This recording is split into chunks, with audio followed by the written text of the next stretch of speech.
আসসালামু আলাইকুম, welcome to my channel. আজকে আমি রান্না করব গ্রাম বাংলার সুস্বাদু দেশি মুরগির ঝোল। চলুন একবার উপকরণগুলো দেখে নিই। এইখানে আছে মুরগিগুলো, মাংসগুলো পিস পিস করে কাটা। এই যে মাঝারি সাইজের। এখানে আছে মরিচ বাটা, দারুচিনি, এলাচ বাটা, সয়াবিন তেল, পেঁয়াজ কুচি, তেজপাতা, এলাচ, লবঙ্গ, শুকনো মরিচ আর আদা বাটা, জিরে বাটা, রসুন বাটা। চলুন শুরু করা যাক রান্না তাহলে। এবার গ্যাসটা অন করে দিলাম, পাতিলটা গরম হওয়া পর্যন্ত অপেক্ষা করি। পাতিল গরম হয়েছে, এবার আমি তেল ঢেলে দিলাম।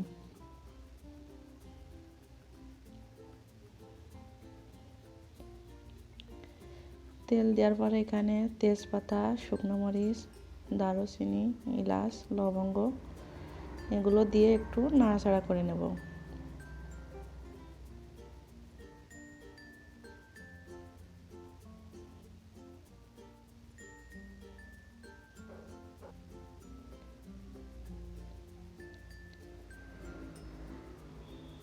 এবার দেব পেঁয়াজ কুচি।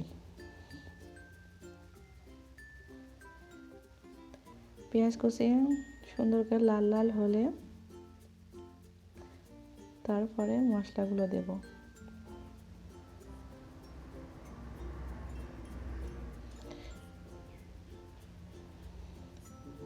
পেঁয়াজগুলো ভালোভাবে নাড়াচাড়া করে নেব।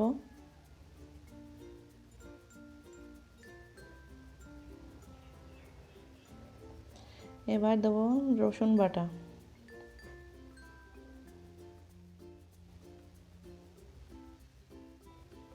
তারপরে দেব আদা বাটা। আদা বাটা, রসুন বাটা দিয়ে ভালোভাবে নাড়াচাড়া করে নেব।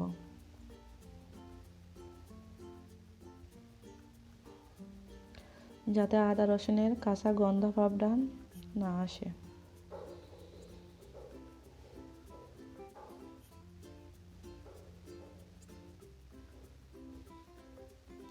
এবার দেব দারুচিনি আর এলাচ বাটা।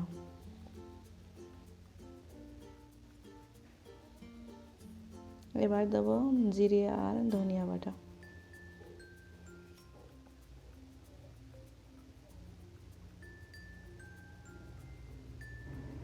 এবার দেব শুকনো মরিচ বাটা।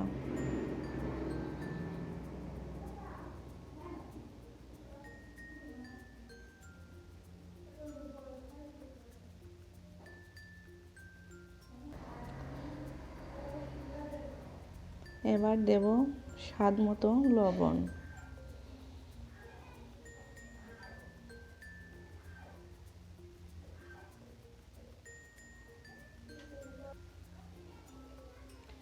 এবার দেব হলুদ গুঁড়া।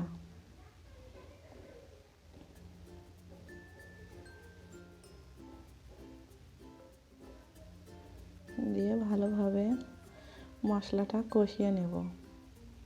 মশলাটা কষানোর জন্য অল্প কিছু পানি দেব।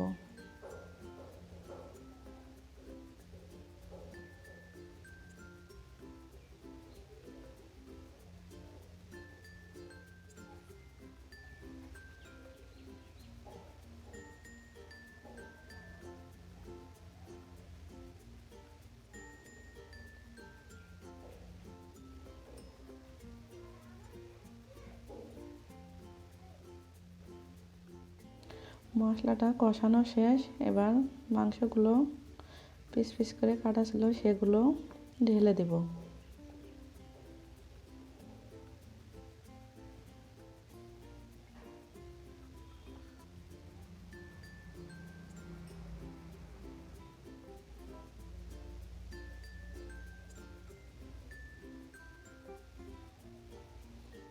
দিয়ে মাংসটা মশলার সাথে ভালোভাবে মাখিয়ে নেব।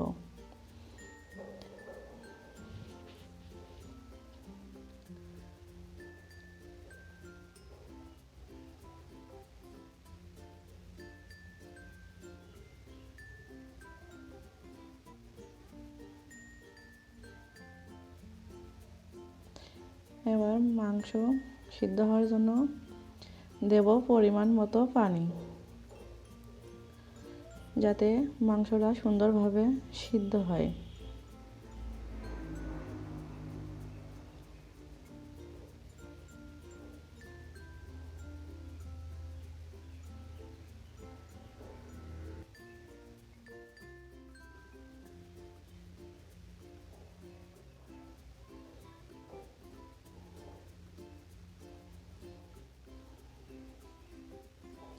এবার ঢাকনা দিয়ে দেব। ঢাকনা দিয়ে কিছুক্ষণ রাখার পরে ঢাকনা খুলব। ঢাকনা খুলে দেবার পর মাংসটাকে ভালোভাবে কষিয়ে নিচ্ছি।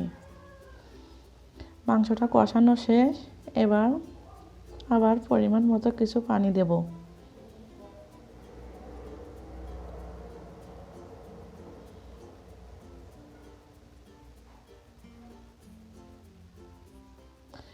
মাংসটা পানি দিয়ে আবারও ঢাকনা দিয়ে দিলাম।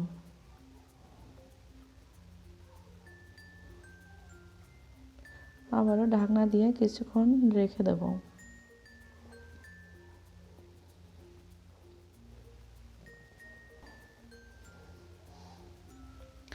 এবার ঢাকনা খুলে দিলাম। ওয়াও, কি সুন্দর গন্ধ আসছে।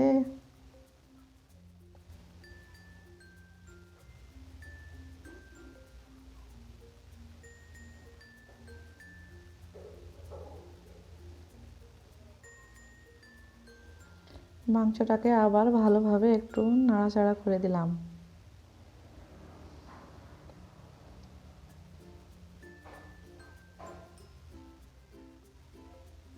দিয়ে আবারও ঢাকনা দিয়ে দিলাম।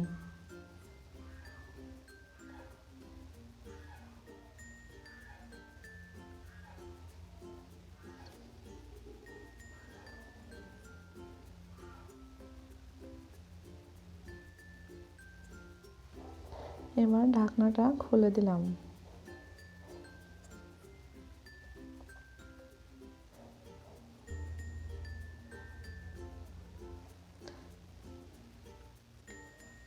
আমার রান্না শেষ পর্যায়ে। এবার দিয়ে দেব জিরা গুঁড়া,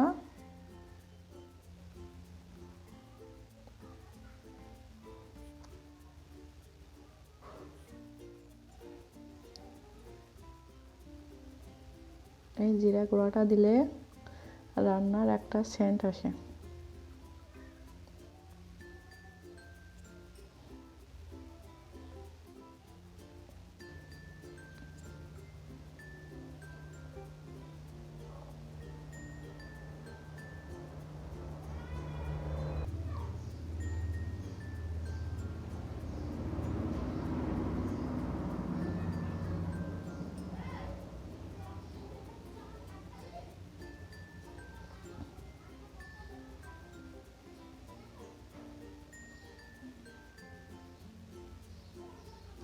এবার আমার মজাদার রান্না শেষ।